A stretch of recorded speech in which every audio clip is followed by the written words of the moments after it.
time, singing the past into the future. And what that means is we're trying to reclaim our past and singing it into the future, meaning we hand it over to our children and the next generation. So that's what this is all about. I will give you a brief overview of the research background, some relevant findings, and then emerging projects out of the two research projects. I know we will do some singing together later on. We will.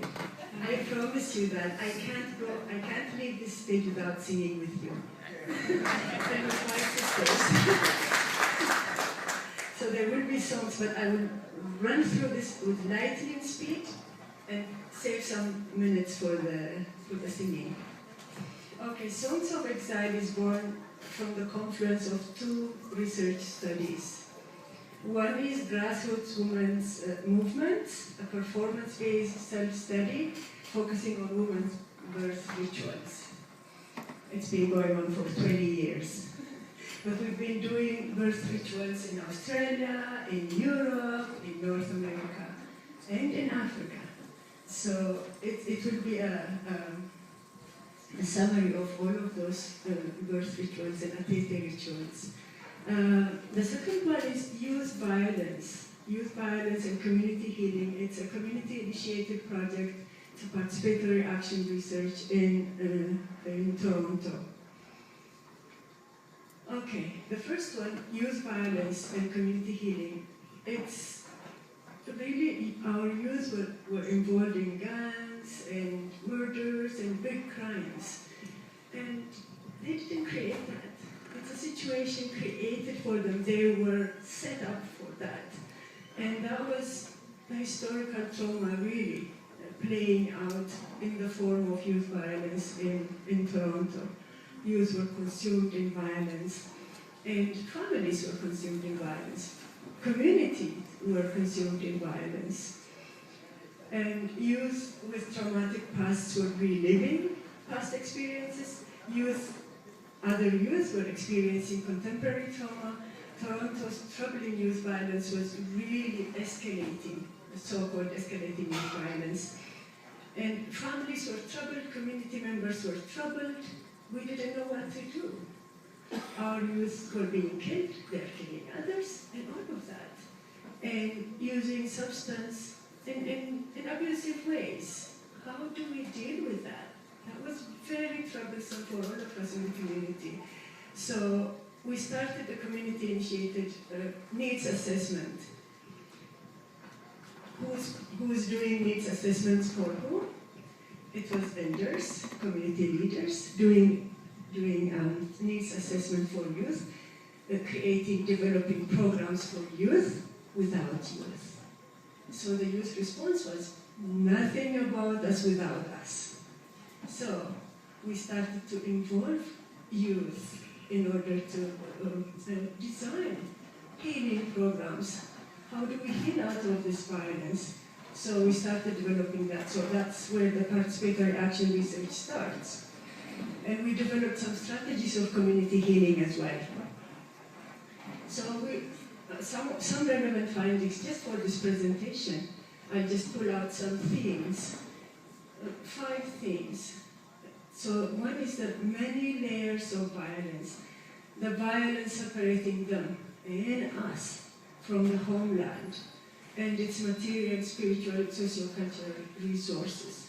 That's a big violence. That's the colonial violence that separated us from our homeland.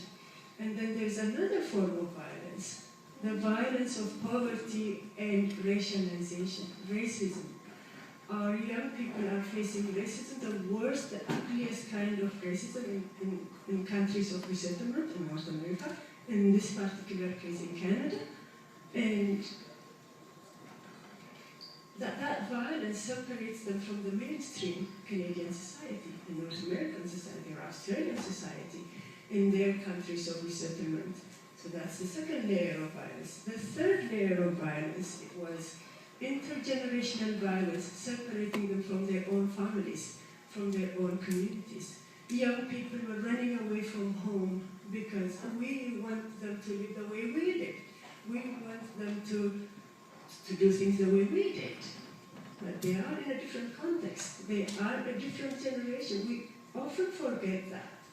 So many young people are running away from home, becoming homeless, and being really vulnerable to gangsters and everything. So that was really concerning in our community.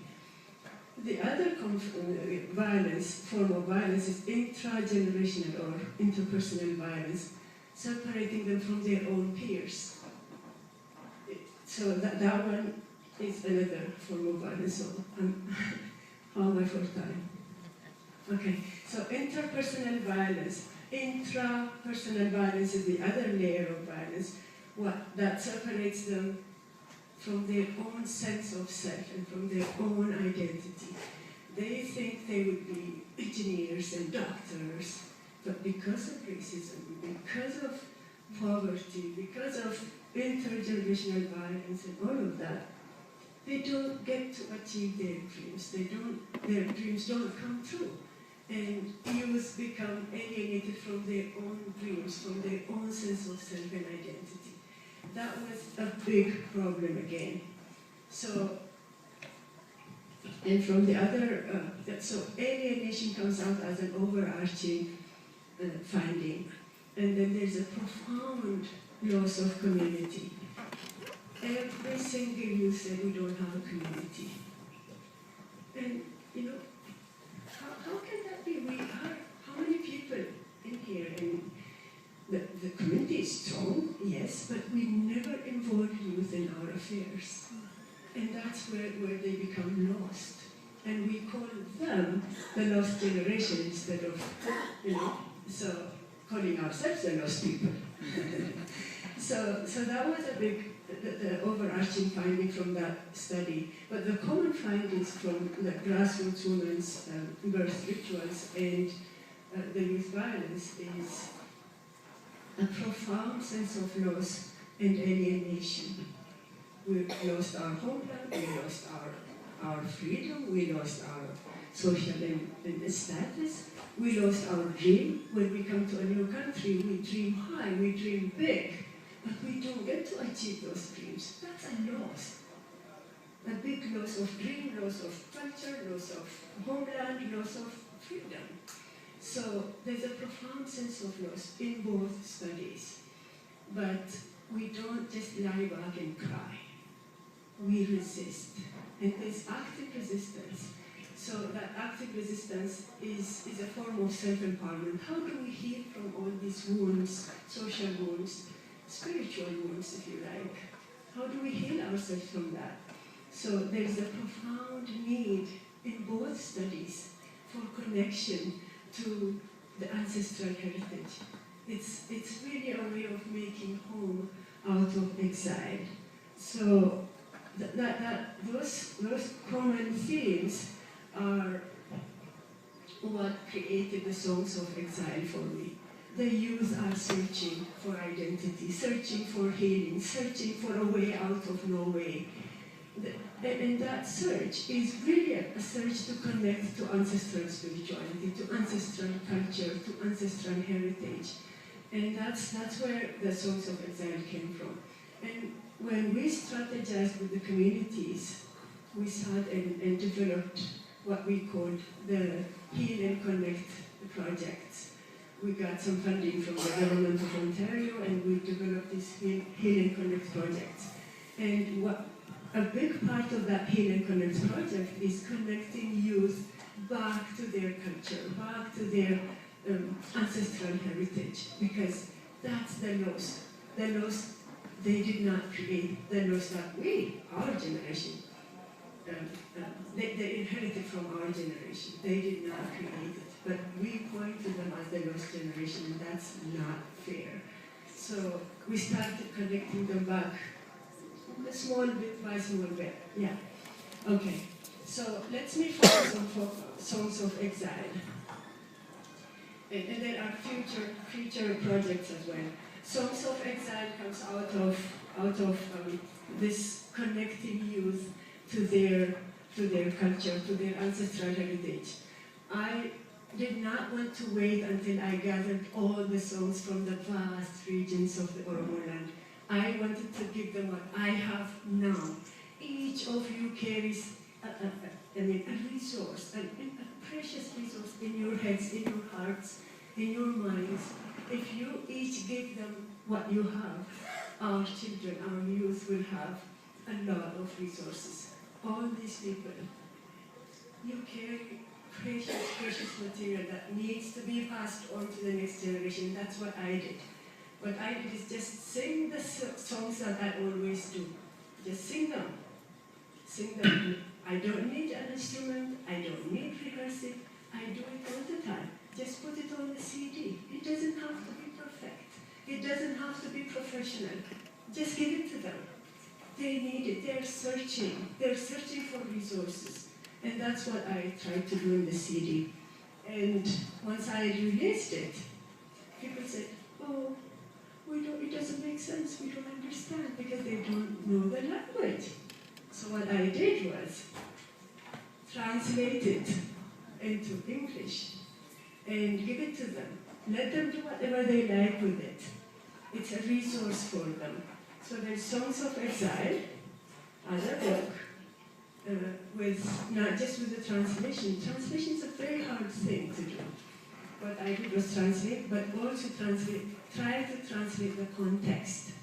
And also trace it right back to the roots, these philosophical and cosmological roots of Oromo cosmology. So that's what I did. If you wanted my full presentation, it's right here. Let me know. And if you want to support this project, I intend this to be the beginning of a series. So if you want to support this project, find me later on and we'll talk about it. But right now I want to save one more minute for the singing. Yes. Yeah. The songs. Okay, no, I'll jump all of this. All right. Okay. How do I? Yeah. Okay, I chose one of the songs in this book. It's called Guraleo. It is a woman's birth song.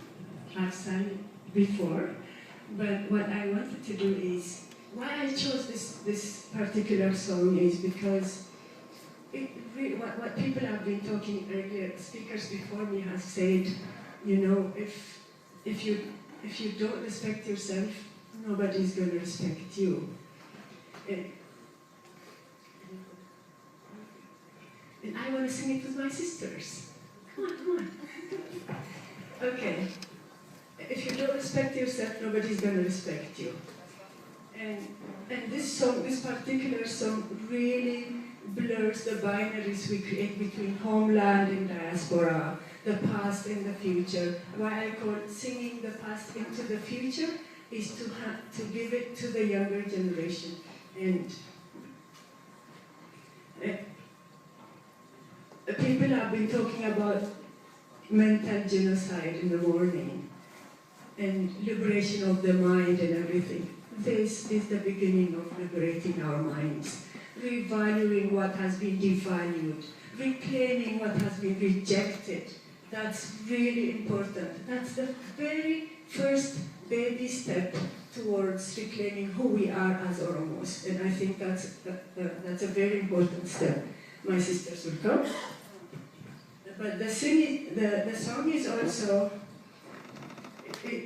when we say Gurale, it means it also goes to the depth of Oromo culture, Oromo cosmology. Guralcha is the color of God. If you remember the color symbolism of Oromo, yes. Yes,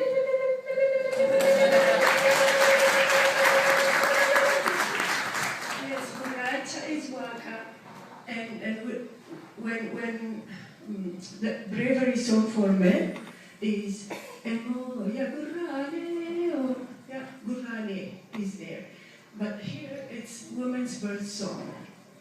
Gurale, meaning Gurale means all the blood ones, welcome all the black ones.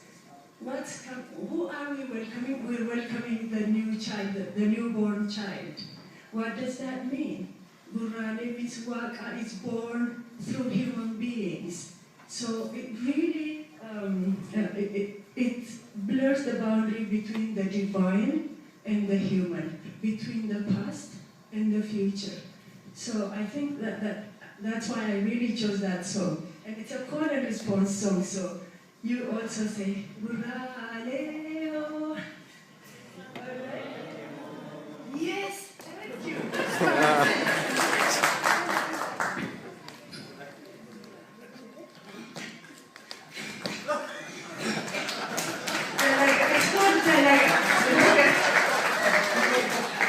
Gurraleo, gurraleo, gurrane, gurruder sai, gurraleo, gurrenga nampakotiye, gurraleo, gurrenga kumsakotiye, gurraleo, noruya, gurraleo.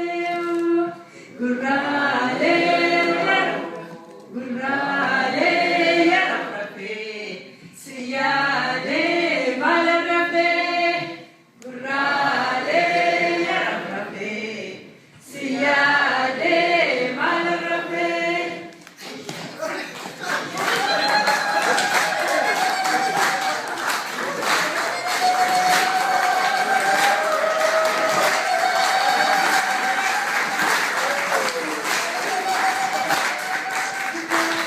Yama